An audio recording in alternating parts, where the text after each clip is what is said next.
The rain had only just stopped when Daniel pushed open the glass door of the town's little cafe, guiding his daughter Emma inside by the hand.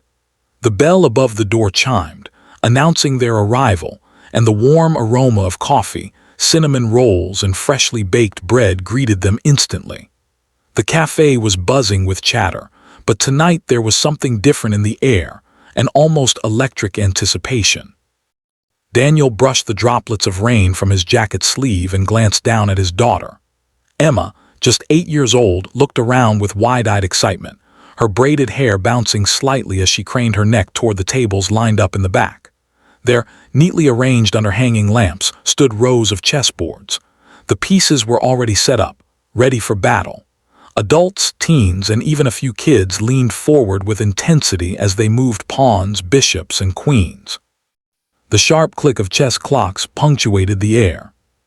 Daniel sighed. He knew this was a mistake.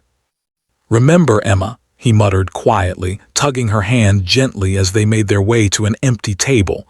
"We're just watching. You've got homework, you've got reading, you've got piano lessons, all of which are more important than this." He waved his free hand toward the boards dismissively. Emma tilted her head, her lips tightening in that stubborn little way Daniel knew all too well. "Daddy," she whispered, "it's not just a game. Chess makes me feel strong, like I can do anything if I think hard enough." Daniel's heart twisted. She sounded so much like her mother. His late wife, Sarah, had loved books, puzzles, anything that made the mind dance. Emma had inherited that spark, and though Daniel adored it, he also feared it. He had lost so much already: Sarah, stability, the life he once imagined, and the thought of Emma becoming too lost in dreams or hobbies that led nowhere filled him with dread. He just wanted her safe, grounded.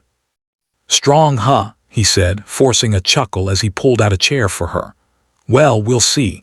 One game, maybe, but don't get upset when it doesn't go the way you imagine." Emma grinned, her small teeth showing. "I won't." The cafe's owner, a kind woman named Marjorie, spotted Emma and Daniel settling in and approached with a smile. "Well, if it isn't our youngest guest tonight," she said warmly, crouching down to Emma's level. "Are you here to play?" Emma nodded eagerly. "If Daddy lets me." Marjorie winked at Daniel. "Then tonight's her lucky night. Did you know who's here?" Daniel frowned. "Who?" Marjorie lowered her voice, though half the cafe already seemed to be whispering about the same thing. "Mr. Howard, the CEO of Stratton Enterprises. The man's a legend, not just in business but in chess. He hasn't lost a public match in decades." Daniel raised his eyebrows.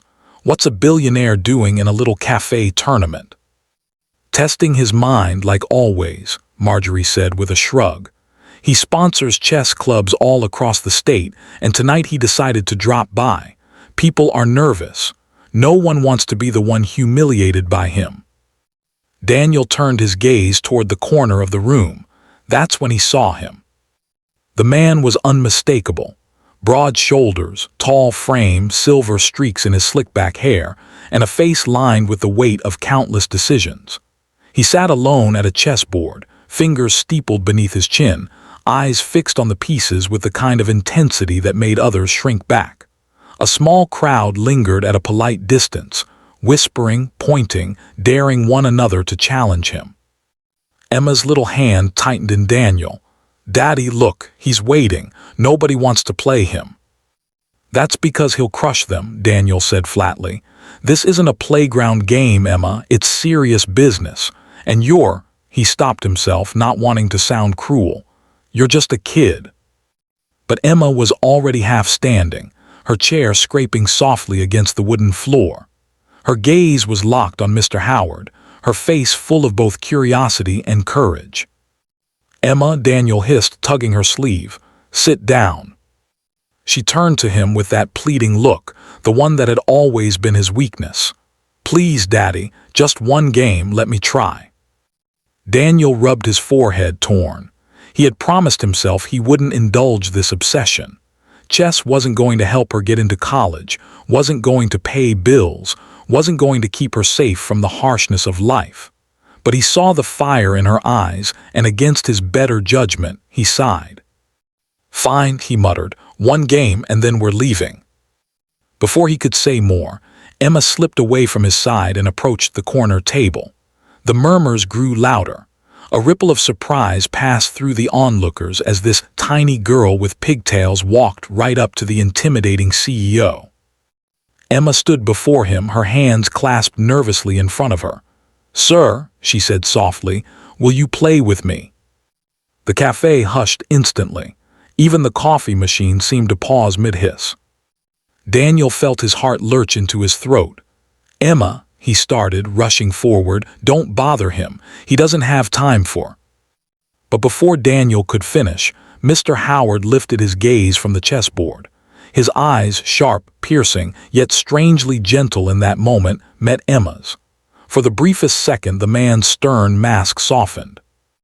A small smile tugged at the corners of his mouth. "Will I play with you?" he repeated, his voice deep, steady. "Yes, I think I will." Gasps and whispers rippled through the room. People exchanged astonished looks. The great Mr. Howard, who rarely acknowledged anyone outside of boardrooms and tournaments, was accepting a challenge from a child. Daniel froze, caught between outrage and disbelief. "Sir, really, she's just—" But Howard raised a hand, silencing him. "Let her," he said firmly. "I haven't had a real challenge in years." A nervous laugh spread among the crowd. Some thought he was joking. Others leaned closer, eager to witness what would surely be an amusing mismatch. Emma climbed onto the chair opposite Howard, her small legs dangling above the floor. She reached out with tiny fingers and brushed them across the pawns, knights, and bishops, as if greeting old friends. Her brow furrowed in concentration. Daniel, standing just behind her, wanted to protest again, to pull her away before she embarrassed herself. But something in her expression stopped him. She wasn't afraid. She wasn't second-guessing herself. She was alive in a way he hadn't seen in months. Howard leaned forward, placing his fingertips on the edge of the table. "White or black?" he asked. "White," Emma said confidently, her voice clear. She didn't hesitate. With careful precision, she picked up her pawn and moved it forward 2 spaces. The sound of the piece hitting the square seemed louder than it should have been. Howard's eyes snapped to the board. His expression shifted, first confusion, then shock. And finally something deeper, something raw. His hand hovered above the pieces, trembling slightly.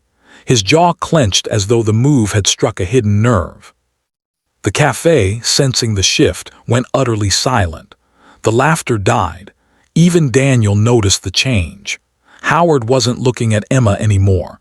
He was staring at the pawn as though it had opened a door to a memory he couldn't escape. Daniel's pulse quickened. He didn't understand. It was just a pawn, just the first move of a game. And yet the CEO's eyes glistened. For several long seconds, the world around them seemed to stop moving. The murmurs of the crowd, the clinking of coffee cups, even the faint hum of the cafe's radio faded into silence. Every eye in the room was locked on Mr. Howard. The man who commanded boardrooms with an iron now sat frozen, his sharp features softened by something that looked suspiciously like pain. Daniel frowned, shifting uneasily behind his daughter. "If this is too much, sir, we can stop," he offered, his voice awkward but firm. "She's just a kid, I told her." But Mr. Howard shook his head, his hand trembling slightly as it hovered over the chessboard. His lips parted, but no sound came out at first. Then, in a voice hoarse with memory, he whispered, "No, not too much, not at all." He leaned back in his chair, removing his glasses. His eyes, once piercing with the sharpness of a hawk, glistened with unshed tears. He pressed the heel of his palm against them, trying to compose himself, but it was too late. A tear slipped free, tracing the line of his cheek. The cafe, still hushed, seemed to collectively hold its breath. This was not the ruthless CEO they'd read about in headlines. This was a man unraveling in front of them. "That move," he said at last, pointing a trembling finger at the little pawn Emma had pushed forward, "was my daughter's favorite. She always opened this way. Always.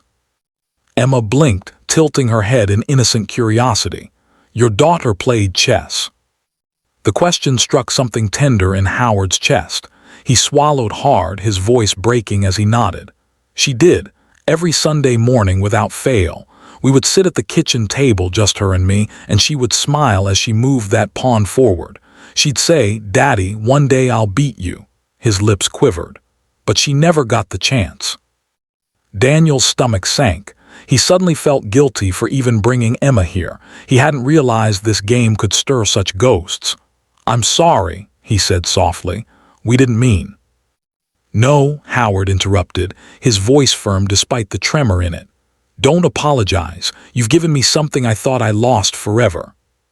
He looked at Emma, his eyes misted with grief and wonder.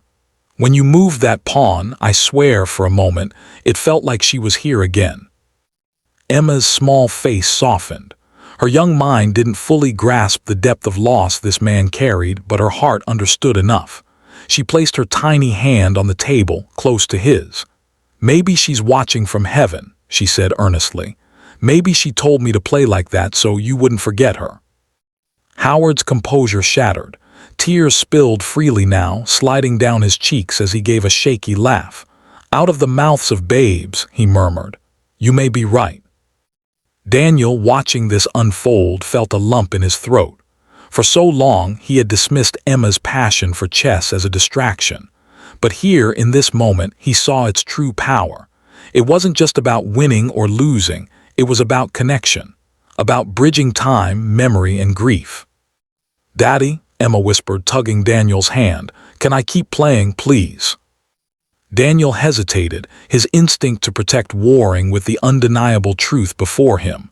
He looked into her hopeful eyes, then at the broken but strangely peaceful man across from her. Finally, he nodded. "Play, sweetheart, play your heart out." Howard inhaled deeply, wiping his tears with the edge of a handkerchief. He placed his glasses back on, his hand steadier now, though his eyes were still glassy. "All right," he said, his voice regaining a measure of strength. "Let's play, Emma." The room exhaled in unison. Conversation slowly resumed, though quieter than before. No one wanted to break the fragile spell woven around that little table in the corner. Emma leaned forward, focused, her brow furrowed in determination. Piece by piece, she advanced with surprising thoughtfulness. Though she was young, there was a natural rhythm to her moves, something instinctive, as though the board spoke to her in ways others couldn't hear. Howard countered, his mind sharpening with each move. For years he had avoided the game, too pained by the memories it stirred. But Emma's presence, her innocence, her quiet confidence, it was different. Every move she made was like a memory rekindled. His daughter's laughter, her playful taunts, her tiny hand knocking over a rook in excitement. At one point, Emma looked up at him and grinned. "You almost didn't see that night coming, did you?" Howard chuckled through his tears, shaking his head. "You sound just like her," he whispered. Daniel, standing close by, watched in awe. He couldn't remember the last time he had seen his daughter so alive, so connected to something beyond herself. And for the first time, he felt a surge of pride in her love for the game. The match stretched on, neither side rushing, both savoring each move. The cafe's regulars occasionally leaned in to catch a glimpse of the board, marveling at how this small girl was holding her own against a man known for his calculating genius. But in truth, the game was no longer about strategy or checkmate. It was about healing. By the end, neither cared who won. When Howard finally extended his hand across the table, Emma clasped it with both of hers, her smile wide and genuine. "Thank you," Howard whispered, his voice raw, "for reminding me what love feels like on this board." Emma tilted her head. "You're welcome, but you know," she added innocently, "that was only the first move. There's still so much more to play." The words hit him like a revelation. Only the first move. Howard's chest ached, but for the first time in years it wasn't from sorrow, it was from hope. He realized that life, like chess, was never over with the first mistake or the first loss. There was always another move, another chance to keep playing. He stood, towering over the table, and reached out to gently pat Emma's head. Then, turning to Daniel, he said quietly, "You've raised an extraordinary daughter. Don't ever stop her from chasing what she loves. It might be the very thing that saves someone else." Daniel's throat tightened as he nodded. "I understand now." The cafe erupted in soft applause, not for a winner, but for the miracle they had all witnessed. Strangers had seen a titan of industry break down in tears, a child bring light into darkness, and a father realize the strength of his daughter's gift. Howard shook Emma's hand once more, his grip gentle but full of meaning. "I'll never forget this night," he said, "and I won't forget you." Emma just beamed. "I won't forget you either." As Daniel guided her toward the door, Howard remained seated at the board, staring at the pieces with new eyes. The weight of grief still lingered, but it no longer chained him down. Thanks to one little girl's first move, he felt ready, ready to live, ready to remember with joy instead of only pain. And in the corner of his mind, he heard his daughter's voice again, light and teasing. "One day I'll beat you, Daddy." For the first time in years, he smiled, because maybe, through Emma, she already had.